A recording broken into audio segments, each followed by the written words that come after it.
I knew a man that changed the world. Well, the world that I know. That world, it's that plane that we as surfers occupy. That line between sea and sky, and we're held there by these invisible forces, fluid mechanics, surface tension, and that need for just one more.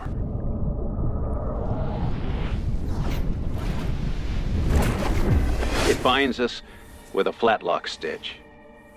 And it's that zone, that fluid seam between the ocean and the mountains. It's in those wild margins between high and low that we exist.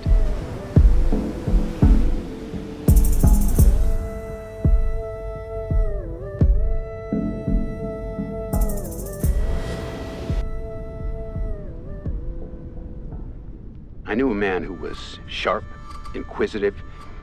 He'd want to know the where, when, how, why, not just the what. An adventurer who charted his own course through life.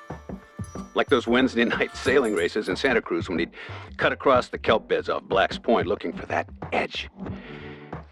But how do you map a man's life? How do you know him? Is it by the work he does? The man I knew was a child of the Great Depression, shaped by history, a locksman, lifeguard, salesman, sailor, flyer, fisherman, huckster, surfer, trailblazer. Is it by the cut of his cloth, the suit he wears? The guy I knew was jeans, flip-flops, button-down shirt, untucked, casual. But those suits he made us, oh, they changed everything. Forever. Yellow, blue, red, hot pink, classic black, and always summer on the inside. He had a love of the glide. Caught his first wave in 1934, body surfed it all the way to the shore. That set the hook. Learned to sail, learned to fly, launched his balloon on the evening winds out across the ocean on hope rather than expectation. He was a pioneer, sticking his flag in the sand, literally. A 40-foot driftwood pole upright in the ground outside his shop, dragged it off the beach across the great highway behind a tractor. Who does that? So maybe that's why, while others cut their sessions short, setting their jaws against the cold waters, he was a man who thought to himself, I just wanted to surf longer, and did something about it.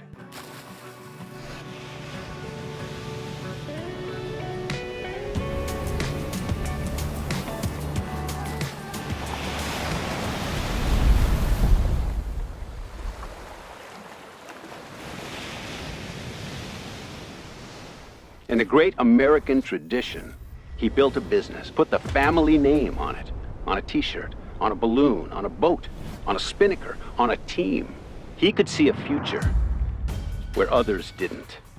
You're gonna sell to 5 guys on the beach, they'd say. Surf shop? What did that even mean then? It wasn't just a place, it was family.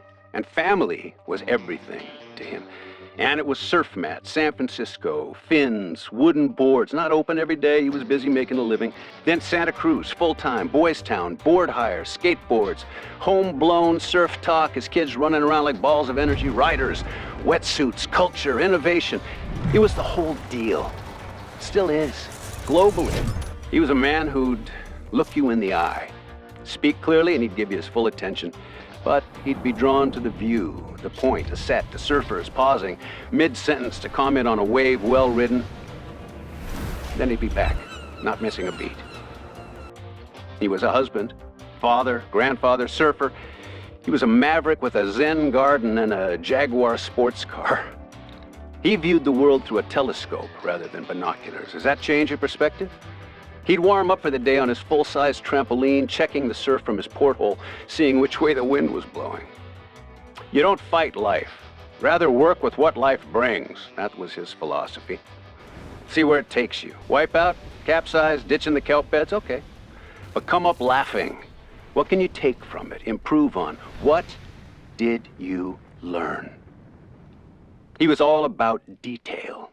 Drop by with salmon, he'd want to know where in the bay you'd caught it, how many you'd hooked, how deep. The 3 most important things in life: surf, surf, and surf. And he never lost that connection to the water. His house overlooked the point, and the high tide washed beneath it. He'd paddle out and float. New ideas, new designs, new concepts. A rubber philosopher.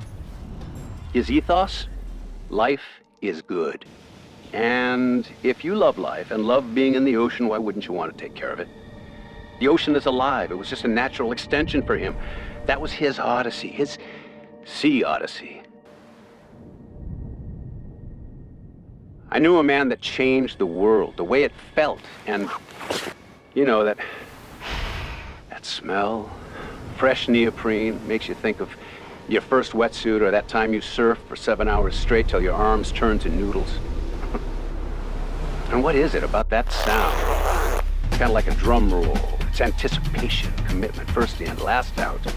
Taking off the leash, it's like the exclamation point, done. These are the sounds that punctuate what we do. They make me think of him. A man that, damn it, did it first. And that suit, that barrier he created, it was a doorway that opened up new possibilities, new places, still does. He stretched the realms of possibility, taking us with him, thinking, what if? Why not? Let's go. I knew a man that changed the world we all know. I knew Jack O'Neill. I used to work downtown in San Francisco, and it would get so screwed up, I'd come out and I'd jump in the ocean and I'd feel all right again. You just get one wave and everything's okay.